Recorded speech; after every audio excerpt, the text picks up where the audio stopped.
Then there was the caring, strong female voice, his angel, his truth.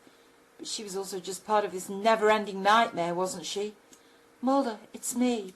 No, he thought, I don't want to wake up in her arms safe and secure as I feel her soft skin and the touch of her gentle lips, because then it will all be taken away from me, just like Samantha. God, let this end! Shh, it's okay. Mulder, you're safe now. No, I don't want to open my eyes and be back in hell. Let me go, he screamed. He felt her touch as she held his hand, squeezing it gently.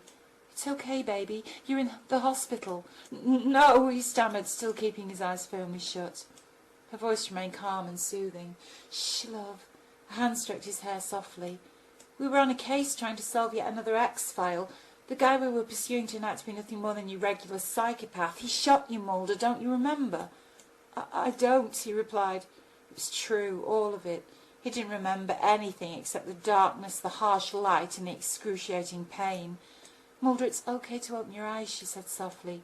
I don't want to, he replied stubbornly. Mulder, I'm here with you. You're going to be okay. The bullet's been removed successfully and you'll recover just fine. You're going to feel sore for a while, but the main thing is you'll be all right. That pain. He could feel it radiating from his chest where they sliced into him. No, he didn't want to be in the chair again. A kiss as soft as silk brushed across his forehead and then against his lips. This was different. There had been no signs of gentle affection on the alien spaceship. Taking a breath, he slowly opened his eyes. Bright light hurt them instantly, like the spherical illumination that had appeared with those greys. No, it wasn't as piercing as that. Hospital lights. They were just fluorescent bulbs in the ceiling. Nothing more. Slowly he turned his head, and there she was. Scully? Hey there. I'm in hospital? Yeah, she smiled. Boy, you sure make a habit of ending up in these places on a regular basis. I got shot? He asked quietly. Uh-huh. How many times is that now, Mulder? I think you could go for a world record with your bullet wounds. Scully, are you real? He had to ask the question, no matter how weird it sounded in his own ears. Well, it was last time I checked, she teased. Mulder, honey, you've been through a traumatic experience. More than you think, he replied in a whisper. What do you mean? She asked, concerned. Nothing. It was just a nightmare. Hell of a one to boot as well. As he leaned into Scully's tender embrace and felt her warm kiss upon his lips once more, he knew he'd finally escaped the darkness. Psychiatrists sometimes suggest you should write down your dreams to help unlock the subconscious mind and reveal all its secrets. Well, he'd had enough revealing to last a lifetime. Still, maybe if he wrote them down, he could share them with the woman he loved. She'd helped him through plenty of them in the past. He could give it a snappy title as well, like, Welcome to My Nightmare. Huh? She asked, puzzled, as she felt him snuggle into her embrace. Later, he said softly. The images he'd been bombarded with were starting to fade away now. All that was left was that intense white illumination and a strong feeling of apprehension.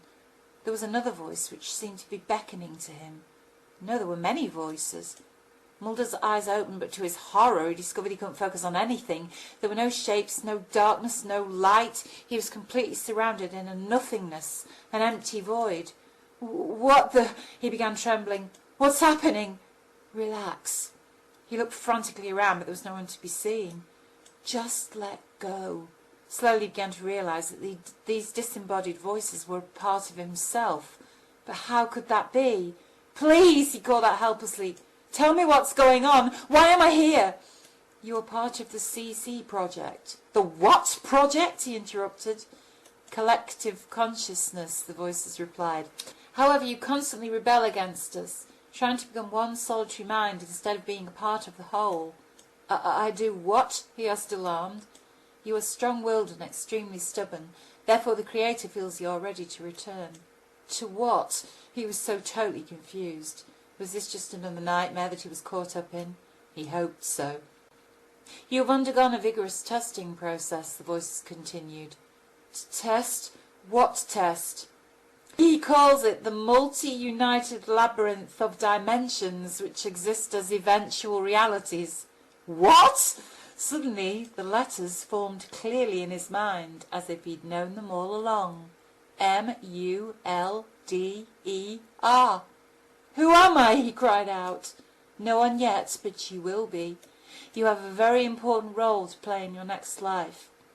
It is an assignment he believes you're capable of, but take heed, for you know it will not be easy. You've already seen glimpses of what lies ahead, a dangerous and difficult path, full of pain and suffering. Yet you will also be rewarded with love from a kindred spirit. She will be there to guide you. Together you will undertake the most important journey of them all. Which is what? He was almost afraid to ask. To save mankind. At that precise moment in time, she wished she was anywhere but here. The young woman was ready to quit. She was in so much pain, everything hurt like hell. Oh, she moaned, her long brown hair sticking limply to her face, reflecting a sheen of sweat. You're doing fine, the voice said reassuringly. She looked up and saw the nurse standing beside her bed in the delivery room. Her hand was being held by this young lady, not her husband. Oh no, he had to attend yet another highly classified government meeting, so important that he couldn't even make it to witness the birth of his own child. Damn him, she muttered under her breath. One more push, she heard the nurse say. You can do it.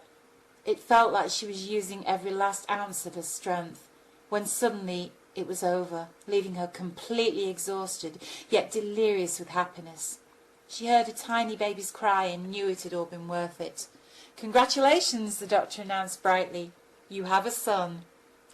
The young nurse carefully placed the tiny infant in his mother's arms and smiled. Do you have a name for him, Mrs. Mulder? Yes, she replied without any hesitation. Fox. I'm going to call him Fox.